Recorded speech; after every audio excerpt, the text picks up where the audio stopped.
Eto na, mga mi, dahil ang dami pong mga nagtatanong bakit nawawala na naman si Bim sa aircon. So the real tea, eto na pag-uusapan natin. Ano bang status? Bakit bigla na namang nawala ang isang napakagwapong si Bimby Aquino Yap dito sa eksena sa Itbulaga ngayong araw ng Biyernes? So yun ang ating pag-uusapan maya-maya lang. But before that, if you haven't subscribed yet to my YouTube channel, please don't forget to like, share, and subscribe at i-hit mo na rin ang notification bell for more showbiz updates. So eto na, pag-usapan na natin ang ilan sa mga updates patungkol kung saan pinag-uusapan at ang dami na naman nagtatanong sa comment section. So i-post muna natin yung ating mga TikTok edits at ibaba ang inyong mga iced coffee dahil matinding kaganapan sa noontime slot. Kung napansin ninyong wala na naman si Bimby Aquino Yap sa stage ng Itbulaga ngayon, don't panic girl. Hindi ito dahil sa multo ng nakaraan at lalong hindi nagdahil nagka-foul ang ating bagong paboritong low-key couple. So eto na yung cha-up, diretso mula sa production control room ng inyong mga puso. Ang eksena, bakit absent si Bim ngayong araw? Para sa mga marites, kung bakit biglang nabawasan ng aircon energy sa studio, simple lang ang dahilan. It's a grand 47-year celebration ng Itbulaga. So in line with that, dahil halos 5 dekada nang itinakbo ng nag-iisang pambansang noontime show, na pagdesisyon ng management na bigyang daan at i-highlights muna ang iba pang naglalaki ang mga guest co-hosts at performers para sa kanilang anniversary special. Kasi alam naman natin na nagdiriwang po sila, di ba? Parang lahat po ng mga naging bahagi ng 47 years existence of Itbulaga ay binabalik po nila, di ba? Tapos binibigyan nila ng eksena. Doon nga rin pumasok si Bim, di ba? Kaya nabigyan siya ng special na na place dito sa Itbulaga dahil nakitang meron talagang ibubuga si Bim bilang host, no? Kasama si Raisa May. So dahil po dito ay talaga namang pinag-usapan online ang pagbabalik ni Maha Salvador sa kanyang comeback, na bumalik ang nag-iisang dance princess sa si Maha Salvador bilang guest co-host. At alam naman nating lahat na kapag Maha Salvador ang nasa stage, automatic na hataw ang buong studio sa pagsayaw at hosting skills. Deserve niyang mabigyan ng solidong spotlight ngayong araw para sa kanyang engranding pagbabalik Dover Cats. The James Reid Factor, hindi pa natapos doon dahil may James Reid pa sa lineup. Ang nanatanging Careless King ay nagdala ng matinding main character at energy at pop star vibe sa stage. Para ma-accommodate ang ganitong kalaking prods at maging balanse ang exposure ng bawat guest, kinakailangan mag-rotate na mga mukha ang show. The production logic, bilang isang magalang at professional na guest host, si Bimby mismo ang nag-giveaway para sa mga bigating guest na ito.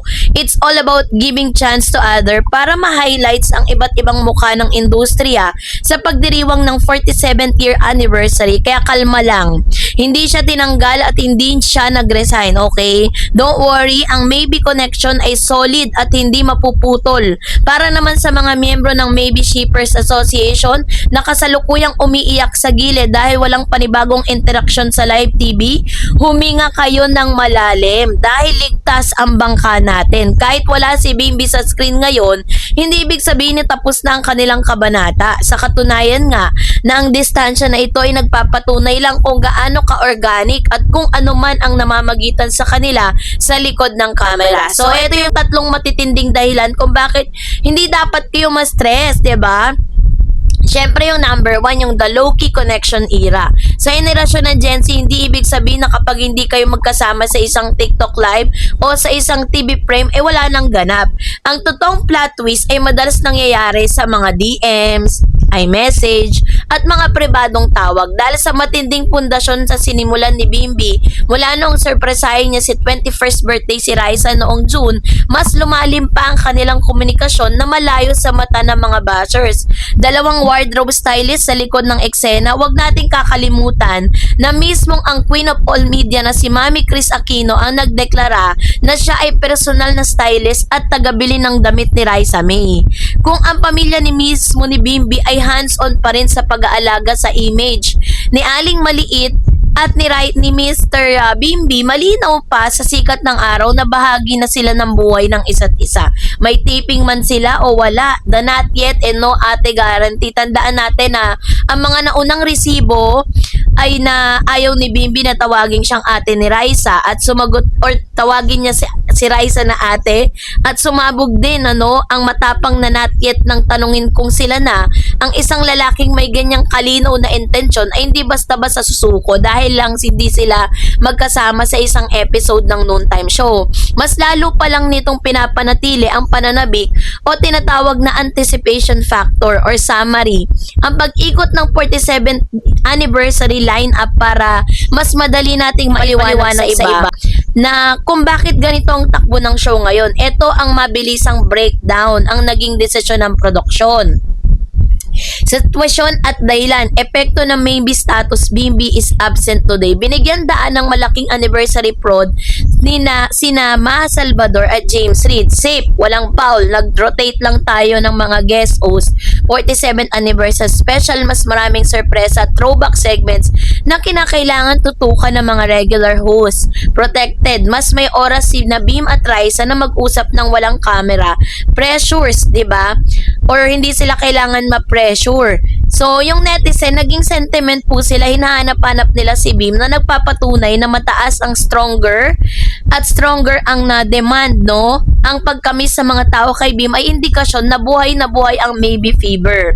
So, sa aking opinion ang absence, sabi nga, the absence makes the love or the heart ponder. So, sa aking malalim na pagsusuri bilang inyong resident specialist, 'di ba? Ang pansamantalang pagka-absent na ito ni Bim ay isang magandang strategy para sa kanilang dalawa. Masyado nang naging maingay at mabilis ang takbo ng chika sa social media nitong mga nakaraang linggo. Ang pagbibigay espasyo sa ngayong araw para sa 47th anniversary ng Eat Bulaga ay nagbibigay daan kay Raisa May na mag-focus sa kanyang tungkulin bilang isa sa mga pangunahing haligi ng bagong henerasyon ng Dapper Cats. Habang si Bimbi naman ay nakakuha ng oras para makapaghanda sa kanyang mga susunod na pasabog. In the world of modern romance, tawag dyan ay healthy space. Hindi kailangan magkasama 24/7 para patunayan na mayroong something. Mas nakakakilig isipin na habang nag-host si Raisa kasama sina Ma at James, may isang Bimbi Aquino Yap na nanonood backstage o sa bahay proud na proud sa kanyang hinahangaan. Kaya sa mga shippers, huwag kayo masyadong mag-overthink, huwag mag-delete ng mga fan account at huwag magpadala sa mga fake news kasi ang celebration ng Eat Bulaga ay hindi para sa lahat at ang kwento ni Bimbi at Raisa kasi simula pa lang, 'di ba?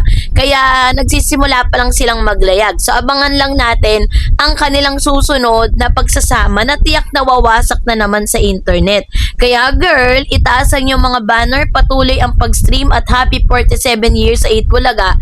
Kakapit tayo sa maybe ship hanggang dulo, 'di ba? So asahan po ninyo na talagang hindi po siya consistently na mapapanood kasi may mga bagong host, may mga bagong guest co-host na binibigyang daan ng ating pong direktor na si Ai Seguera. Kasi wala pa naman pong direkta kasi sa ngayon, wala pang direktang announcement na kung si Bimbi po ba ay magiging regular host sa Eat Bulaga. Alam naman natin na ang pinakabago dyan talaga na nalagang nag-host itong si Miss Miles, diba? Kakapasok lang nila, ilang taon pa lang, do. So this time is talagang mas maganda nga mas nami-miss natin, diba? Yung mga moment na ganito, diba? Talagang meron ka na talagang aabangan ka. So minsan, sinasabi ng mga netizen na parang kulang yung kanilang noon time kapag hindi nila nakikita si Raisa at si Bim na naghaharutan sa Gedli. So kayo po, anong yung saloobin patungkol dito? Mag-comment kayo sa comment section. And that's it for today. For more videos and updates, please don't forget to like and subscribe, and please don't forget to follow my Facebook page, Dareds TV and Dareds channel. God bless everyone.